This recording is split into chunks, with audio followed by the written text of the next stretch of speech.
Welcome to the How to Be Awesome at Your Job podcast, the show where brilliant professionals share how to sharpen the universal skills required to flourish at work. Enjoy more career fun, wins, meaning, and money with your host, Pete Mockaitis. Hello, and thanks for joining us here for episode 489 with Bob Anderson. Bob has done a boatload of research on leadership, feedback, effectiveness, and he's boiled down a lot of yummy insights. You'll learn 1, the surprising source of highly accurate feedback; 2, the 2 leadership operating systems; and 3, powerful questions for unlocking your leadership potential. So if you want to check out the show notes or the transcript or the links to items we've referenced, it's at awesomeatyourjob.com/F489. And if you're visiting awesomeatyourjob.com, I recommend you also sign up for the Gold Nugget email list, which provides the summary wisdom from Bob in an email you can read in 2 to 3 minutes, and also access to these summary wisdom write-ups from every guest we've ever had. Cool stuff. That's the Gold Nuggets. Now here's Bob's story. Robert J. Anderson has been a pace setter in the field of leadership development for over 30 years. He's the founder, chairman, and chief development officer of the Leadership Circle and the Full Circle Group, and the co-author of Scaling Leadership and Mastering Leadership. Bob created the Leadership Circle Profile, a 360-degree assessment used by organizations worldwide to measure the effectiveness of their leaders individually and collectively, chart a pathway for their development, and assess their progress as they develop. The MECO Leadership Institute awarded him the International Thought Leader of Distinction in 2018. Big thanks to Bob for sharing his wisdom with us, and big thanks to our sponsors. Check them out.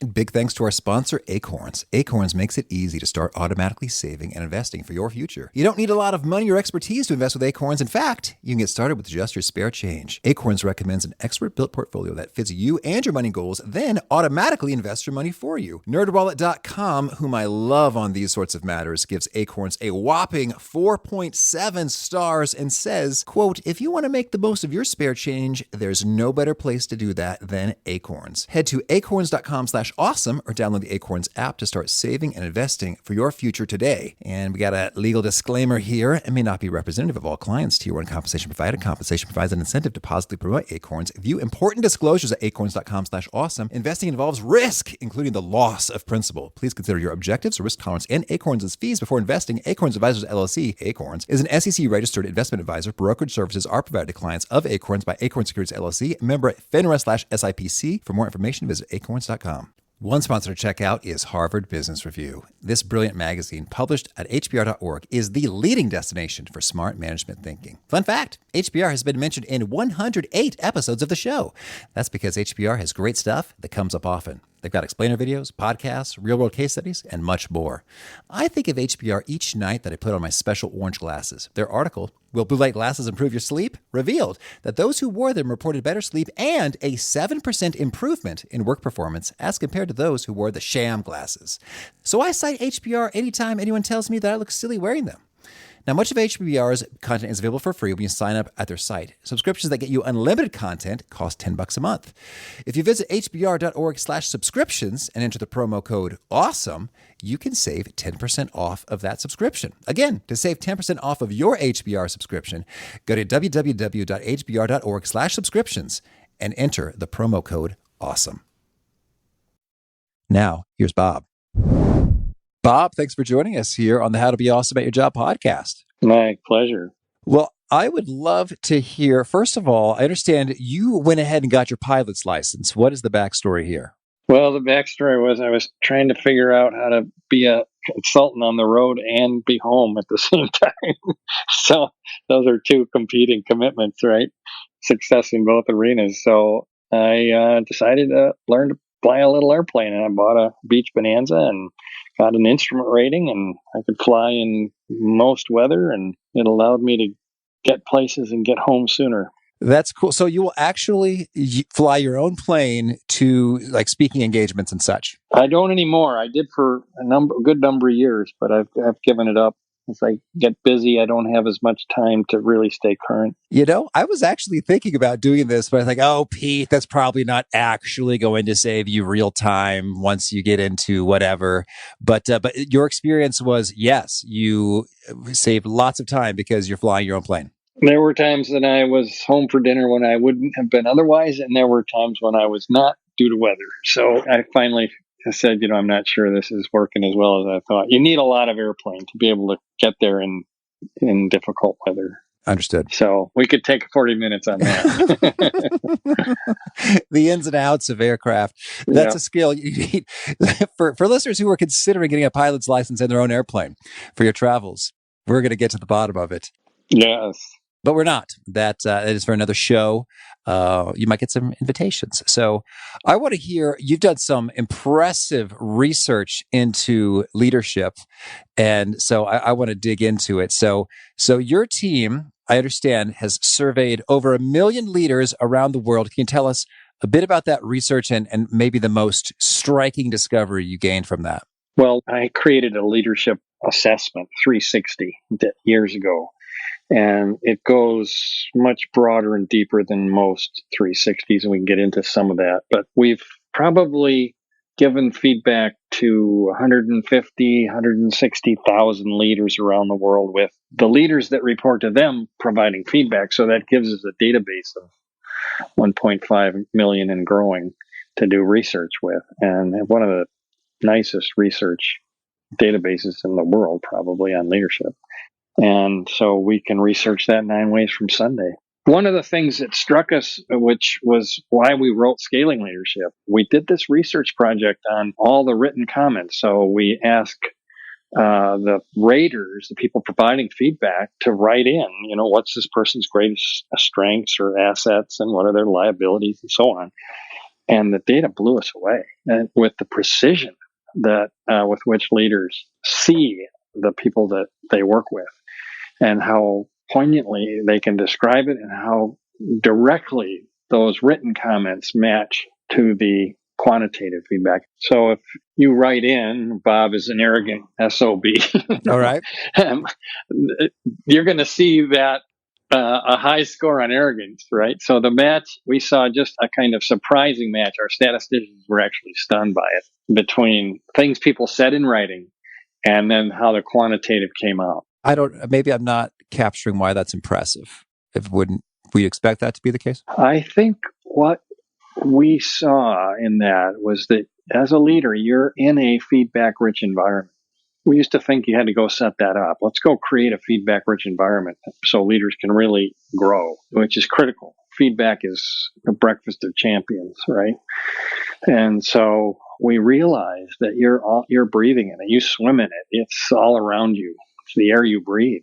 There's feedback-rich environment all around you. The question is, do you actually tap it? Do you harvest it? Do you listen? Do you go out and seek it? Most don't. It's an acquired taste, and most would prefer not to go there, because it can be strong medicine if you really ask how you're showing up as a leader. And people see you in action, and they see you with real accuracy. Okay, so I guess that's sort of the takeaway there is that folks who would just sort of pipe up with their feedback, if you asked them and they were willing to give it to you, then you could probably feel pretty good that that's accurate, as opposed to kind of off base, or you won't get it unless we have sort of a scoring system to get it. Yeah, exactly. And all right, I'm hearing you. Well, that's great news, I suppose, is that if you want the feedback, you can get it, or at least they know it. Whether or not they care to share with you and you care to listen, I guess, are the challenges. Right. So, okay, so that you say you've got kind of a full blown framework and kind of architecture there when it comes to defining leadership. And so you talk a lot about high creative versus high reactive. Can you unpack a little bit of that idea? Yeah, the basic principle, one of them that underlies our work, is that there's an inner game and an outer game, and you're playing both all the time. Outer game of your knowledge, your experience, your competency, skills. You bring that to every meeting you're in as a leader, and you're honing that game all the time. And it's really an important game. And if you don't play it well, you wash out. So you're working that all the time. What's running that game is your inner game, your operating system, if you will. So the level of maturity in that operating system drives the ways you show up in your outer game, and what you have access to in terms of behaviors and capabilities in a moment, and what you may not have access to. And that drives effectiveness in highly charged, complex situations in which leaders find themselves all the time. So a reactive leader, their inner game typically is authored by others. About 75% of adults will have an inner operating system that's authored by others, meaning I tend to be pursuing my objectives in what Larry Wilson called a play not to lose game. I'm trying to move forward and not lose face. So what I'm not aware of is that the fear that's running me and the assumptions underneath that. So I talked about the leader who's overly cautious and deferential. The inner game that they're playing is you define me and I'm defined by how much you like me and the kind of harmony in our relationship. So not to be accepted is not to be. I lose myself if you don't see me as a good, likable, somebody who's a team player and so on.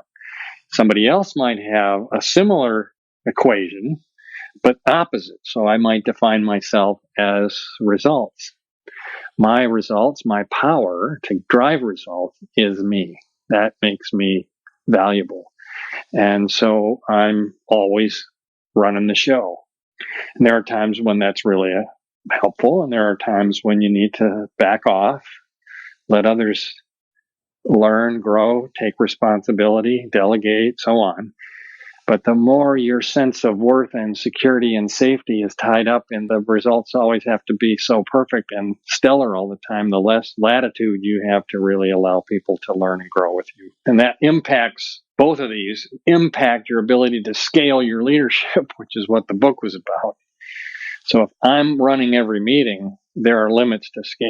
If I'm not able to address the difficult issues and move them forward, my leadership has built-in limits to scale. And so that's a reactive operating system. It's outside in. The expectations of others long past and in my current environment are driving me in ways I'm not as much aware of as I need to be. So these beliefs and assumptions have me. They're running me. When you shift to the creative, that turns around. You start to notice them. You go, oh, I always make up that it's too risky for me to put my voice in the room with higher ups or speak truth to power or let go, not take over the meeting. Let the group find their own way or not have to impress people with my ideas in every encounter. I can give more space now. And that's huge. When you can start to see your old operating system as just that, it's a set of assumptions I grew up with, but it's not necessarily how I want to show up in the moment. And then you have choice. And then what happens is you start to ask the question, well, how do I want to show up? Or what do I really want here? What am I really after in this moment or in my life or as a leader? And you start to, what's now driving you is that question. What matters most? What matters most in terms of my life's purpose and vision? What matters most in terms of the organization that I believe in and I'm trying to create? What matters most in terms of this meeting, what we're trying to accomplish and get done in this meeting? That full spectrum is what's in focus now. And it isn't that you don't have the fears, they're there, but you are now in a different relationship with them. They're just there. Okay, I'm nervous. I'm scared. I don't know how this is going to work out. I'm not sure I know what I'm doing here. And you go forward anyway. And you go forward with more presence, more clarity, more authenticity, more flexibility in your behavior so you can listen or advocate your position as opposed to I'm always advocating my position or I'm always listening. You have that kind of flexibility to move back and forth. When to push, when not to push. When to take on a difficult issue, when to say, better not right now. And so you get much more fluidity with the full bandwidth of what it takes to be effective in complex situations that leaders are in. In the reactive structure, you have limited bandwidth. You default to your reactive pattern or strategy under pressure. And that has built-in limits. So that's what we mean by a creative leader versus a reactive leader. Well, that's intriguing. I can certainly see how, yes, I would certainly prefer to be a creative leader as opposed to a reactive leader. But you've gone ahead and gotten some real research that proves that high creative leaders are way more effective. Can you speak to that? Yeah. Well, we have there are assessment measures both, right? So, and all the different variations we talked about of reactive, and then the inverse of that, or the corollary to that in the creative. So it's got like 29 to 30 dimensions on it of leadership, and some are reactive, some are creative. So we have a pretty rich database of, if you're more reactive in your leadership, here's what it looks like. If you're more creative in your leadership, here's what kind of competence and capability you get access to. And then we correlate that with measures of business performance in one case, and or leadership effectiveness measures, which are people perceiving you as either effective or ineffective. How effective do they perceive you? And the correlation on creative leadership to perceived effectiveness as a leader by the people that lead is like 0.93. Hot dog. One is a perfect correlation. So 0.93 is about as high as you get in this kind of research. In other words, if you show up as a creative leader, people will see you as an effective leader. And the inverse of that is true on reactive. And it's a pretty good, strong inverse correlation to effectiveness. And business performance data follows that. So we have that too, both in terms of what we see with anecdotally or, with case studies, but also in the research where we can research, we did a study we reported on Mastering Leadership where after the death of one of our clients who was the president of the association for their industry, the industry took on an entire industry-wide study. It's a financial industry study on the relationship between business performance and the culture, whether it be more creative or reactive leadership culture in the organization. So, and they found pretty stunning, like 5 times more performance from organizations that were more creative than the ones that were more reactive.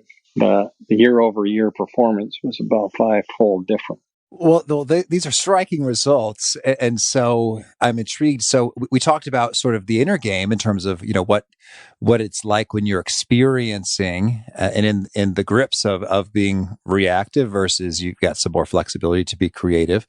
Yeah. But could you maybe paint a bit of a picture for what are some of the behaviors and activities and approaches of a high reactive leader in action versus a high creative leader in action? Yeah, so I'll tell you one of my own. I can pick and choose here because I got the whole bandwidth. Most of us do.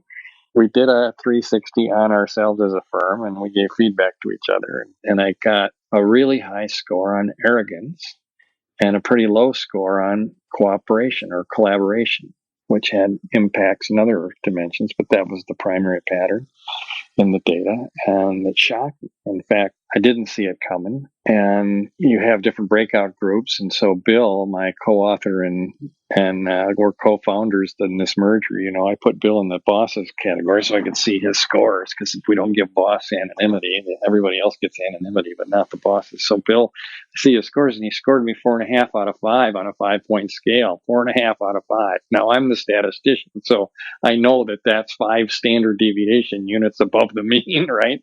So I call him over. I said, and my first move is to talk him out of his scores, and he really didn't mean this. And I said, Bill, you gave me a 4.5 out of 5 on arrogance. And he goes, yeah. And I said, well, that's 5 standard deviation units above the mean. You must see me as one of the most arrogant people in the world.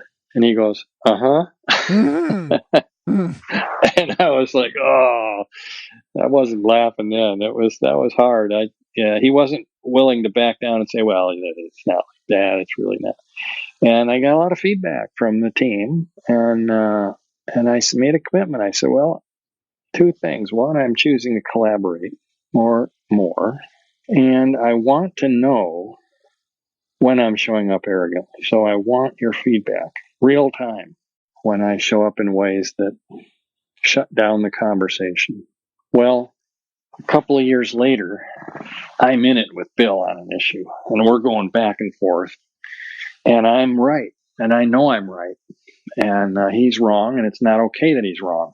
And I'm writing these emails He's not responding. I'm writing the long history of why I'm right on this, and I'm not getting a response, and I can tell he's probably pretty upset just in his silence. And so I'm pretty scared about that, because you got two founders that are having a pretty important and significant conflict. And at some point, I realized that my energy on this was all reactive.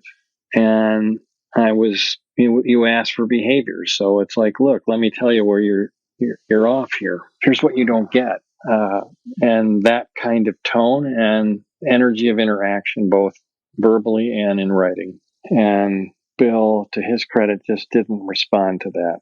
So I went out one day and I was working it. I said, okay, what's this got to do with me? And somewhere on a walk, I saw for the first time, I don't know how insights happen when they happen, but this one was huge. It just hit me like a ton of bricks. Oh my God, I'm defined by my ideas. My ideas are me. These books are me. That's not true. I'm good with ideas, but I am not my ideas. So when you disagree with me, or when there's real conflict about the core of some of these our IP, well, I'm threatened now pretty fundamentally, because I am my ideas. My ideas and my capability around ideas is me. And when you're reacting, could you sort of unpack a little bit? What does that sound like inside your brain? It's sort of like your ideas are kind of under scrutiny or under attack. What is your brain saying? Well, if I listen to the silent store in my brain, on the surface, it's going, you're wrong and it's not okay that you're wrong. Look, who are you to challenge me? You don't really get it. There's that story. And I'm in blame. This issue is your doing. And so that's the way I'm showing up. That's the weather I'm bringing to the conversation. The inner conversation is something like, it's not okay for me not to be seen as the smartest guy around or the most wise. I need to be seen as wise, more wise than you, but not too much wiser than you, because then you'll reject me, or you'll think of me as arrogant. So I'm playing this inner game that I wasn't aware of. I want to be smarter and wiser than you, but I don't want you to see it. Right? I want you to admire me as brilliant, but not be put off by it. So I need to modulate. Yeah. I'm in it all the time. And then I get threatened when I'm not seen that way, and it's not okay. And then it's like, okay, now I'm at risk. I'm losing my identity in ways I didn't ever realize was right in there. And this goes on in every meeting. And every one of us has these layers in us where we stake claim to our identity in one of three camps. It's either in relationship, I'm okay if you like and accept me and I'm seen as loyal and supportive, or results, I'm perfect at getting results, or my results and my success is me, my ambition to move up and status and this career that I've built is me. And so anything that threatens that edifice is not okay. And I need to swing into gear, take it over, attack back, push away, let you know why you're wrong. So relationship, results, ideas, your intellect. So head, heart, and will are the three core energies. It's like electron, proton, and neutron. They're the three core energies. And we define ourselves. I'm really good at this, and this makes me valuable. And you'll see it. You got 2-year-old. You got 2 kids below 2, right? He said. You'll see it. They're different. They come in with different, I think, souls and soul energy, different. And they will take their unique gift and strength and say, this is me. And I have one child who's all heart, this teddy bear, loving, caring, and his natural orientation is to be pleasing. And that's a beautiful thing. And it's a limitation if you start to identify that I'm not okay. I have to be seen this way, and I'm not okay if I'm not. So risking relationship becomes a problem. And I got another son. It's the other side. It's about drive to make things happen. And that's a beautiful thing. And at some point, when I get into more complex leadership roles, that ambitious drive, controlling tendency can be an issue. And so it isn't that reactive is wrong. It's actually a strength that I'm running through a less mature operating system. It's like I'm trying to run my gifts and strength through DOS. I remember DOS. Yeah. Some of our listeners may not, but it's not complex enough for what we're into. And that's the issue. There's nothing wrong with it. 75% of adults are living in this operating system, which is, like what we're socialized into. And then with the volatile, complex, ambiguous, fast-paced, disrupted leadership environment that we find ourselves in, that operating system, it just gets outmatched. And we have to be able to manage it. And as soon as we start to see, I'm not my ideas, well, then I can listen to you. And I can notice when I'm getting defensive. Oh, here I am again. Okay, let me just keep listening. Tell me more about that. Oh, okay, well, now here's where I disagree with that. And it's a whole different energy. And so when I got done with, this is the shift. So I got done with that awareness with Bill, and I started to laugh because I went, all this time I've been thinking about Bill as the arrogant jerk, and I'm the one who's the arrogant jerk. Isn't that pretty funny? So I was laughing about it at this point. I go back to the home. I get on my computer, and I write him 3 sentences. Bill, I've been wrong. And furthermore, I've been wrong in the partnership for a while, for years. And I'm ready to talk. That was the email. Very different than, let me prove to you why I'm right. And he said, I feel your heart, brother. Let's talk. We had an extraordinary conversation at breakfast the morning before we did some work with a client. And I just laid it all out. Here's how I've been showing up. Here's what I've learned. Here's what my commitment is to try to do differently. And it changed our relationship, changed the whole dynamic in the firm. So I don't think it's any coincidence that since then we've been like on a pretty good 30, 40, 50% a year growth trajectory. And my relationship with Bill is so much more creative and synergistic. I mean, we're in a company that, that's like our job or our competitive advantage is IP and the quality of our ability to frame that up for leaders. And so to take that and 10x it in terms of the synergy that's in the conversation is a big deal for the company. And so it changed everything.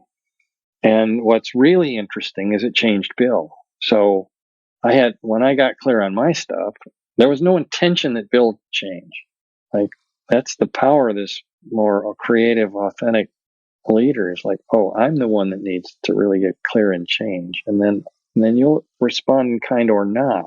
But I'm not making a demand on Bill that he show up different. In the field of our new interaction, he shows up differently and more effectively, and he's learned a ton from it, and it's changed him. And he'll say that very candidly. So when we do our work as a leader, all things change when we do. And so one of the things we saw in our research and wrote up in scaling leadership is that the kind of the first principle of leading an organizational transformation is take it on personally as the leader. Step in and transparently, vulnerably, with the radical, we call it radical humanity. And I have the most to learn here. If it's going to change, it's up to me. The fact that there's a level of function or dysfunction in the organization, the culture, is a shadow of me, directly connected to me. So what do I need to learn here in order for this organization to go to the next level? And when leaders step in and lead from that place, everybody is invited to raise their game. Inside of a conversation that now has grace in it. Oh, you too? So we're working with a senior team. I won't mention the company name, but senior team, a large company in the United States. A CEO is working an issue, a conflict with the person that he brought in to help transform the organization. This was their to lead the transformation from a like a professional change agent perspective. And they weren't connecting. And there was real disconnect in their relationship. And it was the whole organizational change effort was being interrupted by all this. And at some point he said, here's what happens to me when you come at me with that attitude. And it was, kind of attitude, you're not enough, you're not doing enough, you don't get it kind of attitude that this change agent was coming at him with. He says, I'm back with my dad. Now, this is a family-owned business, so dad was founder. I'm back with my dad as a kid, and I didn't mow the yard perfectly enough. There's one leaf left in the yard that I missed. And so when you come at me with that, I go small, and then I get angry. It's not okay. And so now you've got a CEO very directly talking about his own reactive conditioning and where it comes from and how it's playing out in the senior team. And everybody knew it was playing out in the senior team because they watched these two go at it. And then they have their role in it. They stand by, they take sides, they run from it. The whole team is part of that.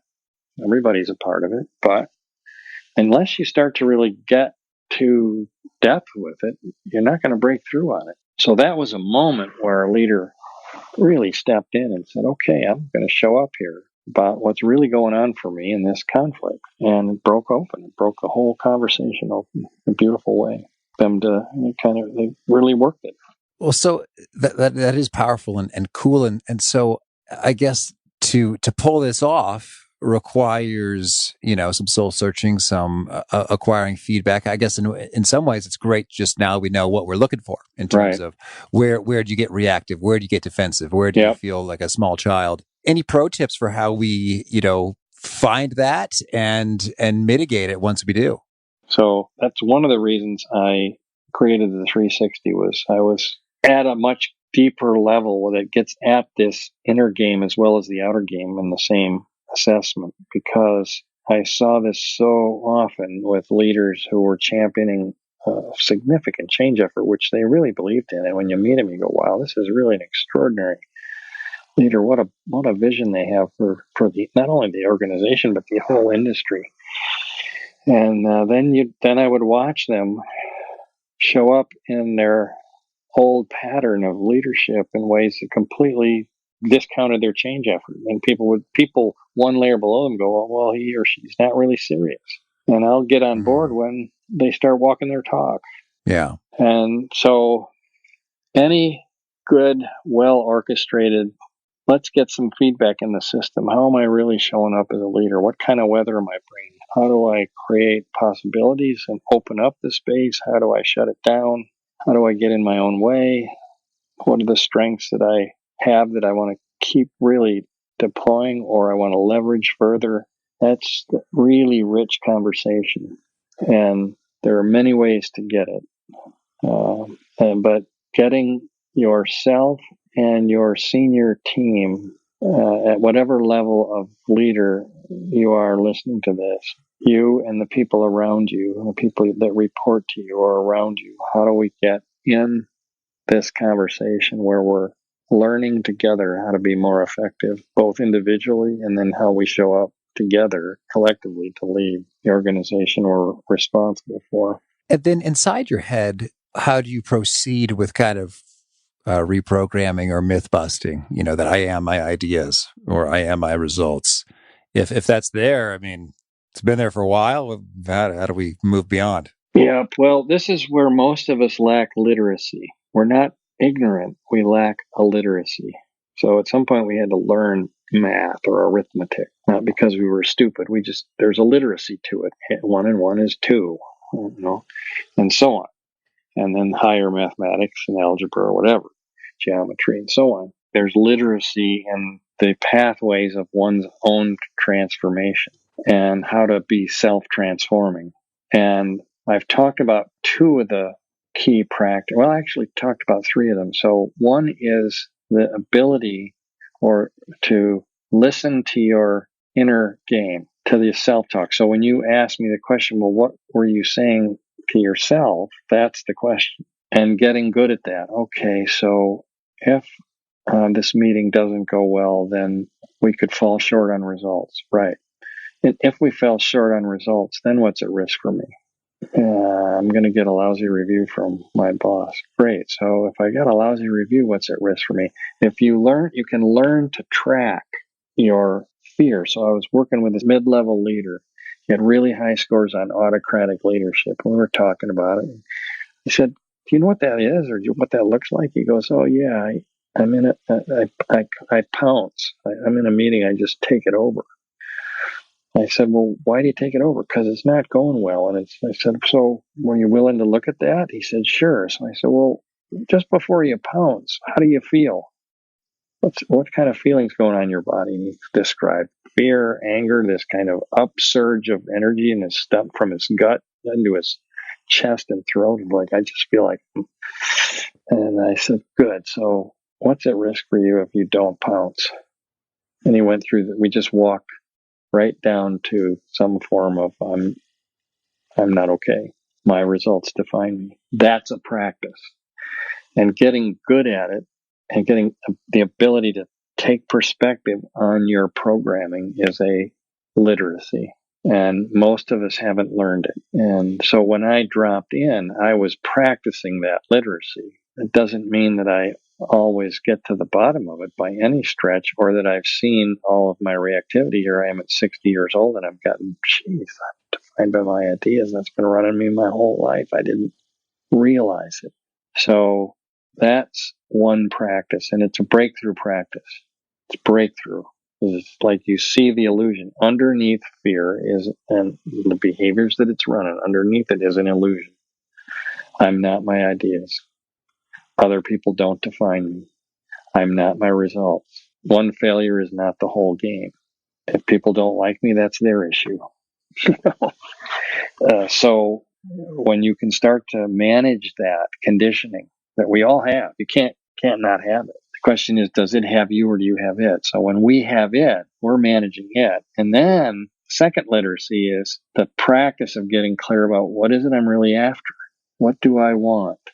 Most deeply, I had an experience early in my life of this. I was working for our family business. I grew up in a family business, and it was a grain business, and I was running a feed manufacturing plant. So I'm out in the receiving bay, and I'm unloading railroad cars at 2:00 in the morning, and I'm exhausted, and I get finished unloading this railroad car full of wheat, and I get inside, and I'm sweeping out the last little bit in this hopper bottom car, and I got, and I sit down in this hopper, and I just catch my breath. I got my dust mask on, and out loud, unreflected, unrehearsed came, "I'm not becoming who I am." I went, who said that? It was authoritative. It just came out of my mouth. I'm not becoming who I am. And that began for me a process of, okay, what was that? What do I really want my life to be about? And I started what I called my must journal. What must I be about with my life in order to live the life I came here to live and not somebody else's? What are my musts? Not my bucket list, goals, objectives, things that would be cool. But fundamentally, what do I need to be about? And I wrote down things that I didn't have a clue. I'm making dog food, and I'm going, I want to help people grow and develop emotionally, psychologically, spiritually. I'm like, I'm going to bet the farm on that. What is that? And but I knew it was true because of my experience and my life. There'd been this tension between my dad, the engineer, and all of my love of technical stuff and building things. Another must was I must have technical challenge in my life. And I didn't know how I was going to help people grow and develop personally, spiritually, emotionally, psychologically, and have technical challenge in my life. Well, I have both now because I have a business that's about as high tech as you get with IT and statistics and surveys. And it's a pretty technical, challenging, rigorously challenging business. And it's all about helping people bring forth their highest and best. And I didn't have a clue. I mean, I'm making dog food. So this principle is a constant focus on, at one level, at a meta level, what am I here for? And then it's like, okay, what's the life I want to create, or what's the business or career that I want to create that expresses that. And then it comes down to vision after vision after vision. So, I'm going to create a 360 assessment. I didn't have it. This was going to be a global, it's grown into quite a global standard. It's a world standard assessment. I didn't have that. I was just passionate about the work, and I needed an assessment that went deeper. So I couldn't find one out there. So I went and I made it up. So all of that is the pursuit of a vision that's pulling us forward. And how am I getting in my own way is a constant conversation or area of reflection. And if you can do both of those, then you show up more authentically in your conversations, more clean, less reactive, more open, vulnerable, willing to listen, not always having to be right, so on. And then you're much more effective. So those three, what do I want? How do I get in my own way and get good at tracking that to my inner game? And how do I show up then in ways that are more direct, authentic, straight, and an expression, an embodiment or an expression of the organization and the culture I'm trying to leave in my wake as a leader? Those are three that I think are really important. And if you practice that, you will boot up a more creative operating system. That defines the creative operating system. Oh, Bob, thank you. Now, could you share with us a favorite quote, something you find inspiring? Albert Schweitzer is one of them. I don't know what your destiny will be, but this much I do know. Only those among you who have sought and found how to serve will truly be happy. Thank you. And a favorite book? I'm reading physics for lay people. I'm not a physicist, but I think there's a physics to all this that we're talking about, a physics to consciousness and a physics of leadership. And so I'm fascinated by what they're discovering at the very edge of physics. You tip your toe into physics and it will bust your paradigms. And we need them busted because we're at a time in human history where we must break through with higher order solutions. And Einstein said, the solutions to our current problems can't be found from the consciousness that created them. It can only be found from the next higher order of consciousness. And that gets often quoted, but I'm starting to really understand it now from the perspective that I think he was talking about how you can access stuff like relativity theory, how you can access higher order knowledge and information. And he talked about that. And so I think we don't have mental models that are at all adequate to who we are as human beings. Our mental models are limiting our creative capacities, our ability to create breakthroughs and ideas and bring in the kind of new forms of government, new forms of technology, new forms of organization and culture that we need both in organizations and globally to really thrive. And so I'm interested in what physics has to teach us that can break us out of our limited paradigms of what it means to be a conscious person and how to really create breakthroughs. And if folks want to learn more or get in touch, where would you point them? To theleadershipcircle.com. Theleadershipcircle.com is our organization. You go there, you'll see all kinds of stuff that we've been talking about. And do you have a final challenge or call to action for folks seeking to be awesome at their jobs? Be a learner, not a knower. We're all have so much to learn. And if I can get out of my own way and be a learner and be vulnerable enough to not know, ask for help, ask for feedback, that's the best place to lead from. Most of us don't want to go there. We got to always put forward a kind of front of, I've got it all together. And the best leaders drop that and lead from a place of, man, we got a lot to learn here. Me too. Let's get started. Well, Bob, thank you so much for sharing the good stuff. This has been fun. I wish you lots of luck in scaling your leadership and your organization and your impact and all the good stuff you're doing. It was really fun. Enjoyed the conversation. I hope your listeners find it valuable.